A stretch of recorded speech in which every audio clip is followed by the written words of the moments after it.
AP మద్యం కుంభకోణం కేసులో సంచలన విషయాలు వెలుగులోకి వస్తున్నాయి. మద్యం స్కామ్ కు సంబంధించిన నగదు హైదరాబాద్ శివారు శంషాబాద్ లో భారీగా పట్టుబడింది. మద్యం కేసులోని 40వ నిందితుడిగా ఉన్న వరుణ్ పురుషోత్తం ఇచ్చిన సమాచారంతో 11 కోట్ల రూపాయలను సిట్ అధికారులు పట్టుకున్నారు. ఆంధ్రప్రదేశ్లో వైసీపీ హయాం నాటి మద్యం కేసులో విచారణ వేగవంతంగా సాగుతోంది. ఈ క్రమంలో మద్యం కుంభకోణానికి సంబంధించి కొత్త కోణాలు వెలుగులోకి వస్తున్నాయి.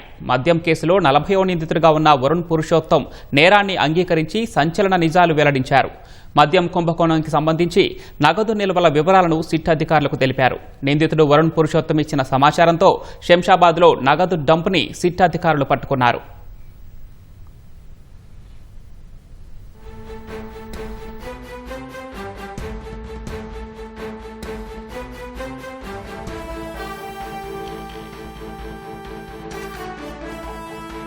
మద్యం కుంభకోణానికి సంబంధించిన నగదును సిట్ అధికారులు రంగారెడ్డి జిల్లా శంషాబాద్ మండలం కాచారంలో పెద్ద ఎత్తున పట్టుకున్నారు. సులోచన ఫార్మ్స్ గెస్ట్ హౌస్లో 12 అట్టపెట్టెల్లో దాచిన 11 కోట్ల రూపాయలను స్వాధీనం చేసుకున్నారు. రాజకేశిరెడ్డి సూచనల మేరకు 11 కోట్లను 12 బాక్సుల్లో ఉంచినట్లు సిట్ అధికారులు గుర్తించారు. నగదు సీజ్ ఘటనలో చాణుక్య, వినయ్ పాత్రపైన సిట్ అధికారులు విచారణ చేస్తున్నారు.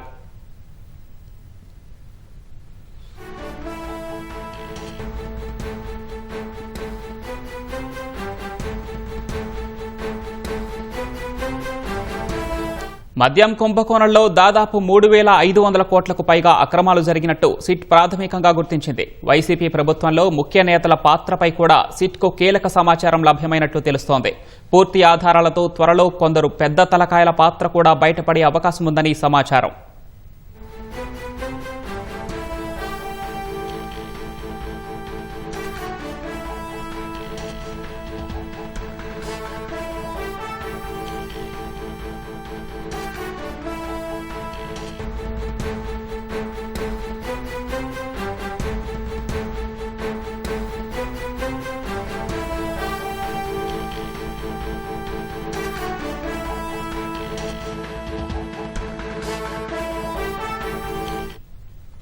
ఏపీలో వైసీపీ హయాం నాటి మద్యం కుంభకోణంలో సంచలన విషయాలు బయటకొచ్చాయి. హైదరాబాద్ శంషాబాద్లో అక్రమ మద్యం నగదు భారీగా పట్టుబడింది. 11 కోట్ల రూపాయలను సిట్ అధికారులు సీజ్ చేశారు. మరింత సమాచారం మా ప్రతినిధి కృష్ణ అడిగి తెలుసుకుందాం. కృష్ణ, చెప్పండి, మద్యం నగదు సీజ్ చేయడంపై మరిన్ని వివరాలేంటి? వెలుగులోకి వస్తున్నాయి.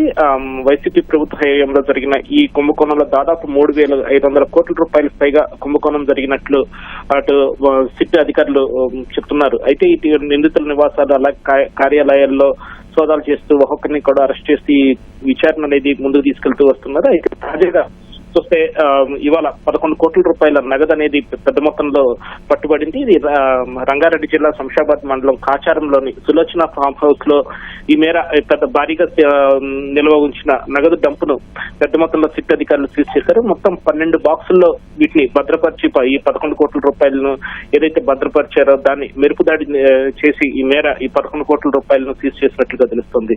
మొత్తంగా చూస్తే ఈ లిక్కర్ స్కామ్ లో A40గా ఉన్న నిందితుడు వరుణ్ పురుషోత్తం ఇచ్చిన సమాచారం మేరకు ఈ రైళ్లు జరిగినట్లుగా తెలుస్తుంది. అతను వాంగ్మూలం ఆధారంగా తనిఖీలు చేపట్టిన అధికారులు ఈ మేర భారీ మొత్తంలో ఈ నగదు సీజ్ చేసినట్లుగా తెలుస్తుంది. ఈ నగదు సీజ్ ఘటనలో చాణక్య అలాగే వినయ్ పాత్రల మీద కూడా సిట్ విచారణ జరిపింది. ఏదైతే 2024 జూన్ లో రాజకేశ్ రెడ్డి అలాగే చాణక్య ఆదేశాల మేరకు వినయ్ సాయంతో మొత్తం ఈ 11 కోట్ల రూపాయల ఉన్న 12 అట్టపెట్టిన నగదును ఆఫీస్ ఫైల్ పేరుతో తీసుకొచ్చి ఇక్కడ దాచినట్లుగా సిట్ గుర్తించారు. ఏదైతే ఈ మేర వరుణ్ పురుషోత్తం నేరాన్ని అంగీకరించి అసలు విషయాలు బయటపెట్టడంతో సిట్ అధికారులు మెరుపుదాడులు ఈ మేర నిర్వహించినట్లుగా తెలుస్తుంది. మొత్తంగా చూస్తే కనుక ఈ మద్యం కుంభకోణంలో దాదాపు 3,500 కోట్ల రూపాయలకు పైగా అక్రమాలు జరిగినట్లు ప్రాథమికంగా ఇప్పటికే సిట్ గుర్తించింది. మొత్తం ముఖ్య నేతల పార్టీ పైన కూడా కీలక సమాచారాన్ని బయటకు తీస్తుంది. ఇప్పటికే ఈ స్కామ్ కు సంబంధించి దాదాపు 12 మంది వరకు కూడా అరెస్ట్ అయ్యారు. మొత్తం 40 మందికి పైగా నిందితులను కూడా ఛార్జ్ షీట్ లో దాఖలు చేశారు.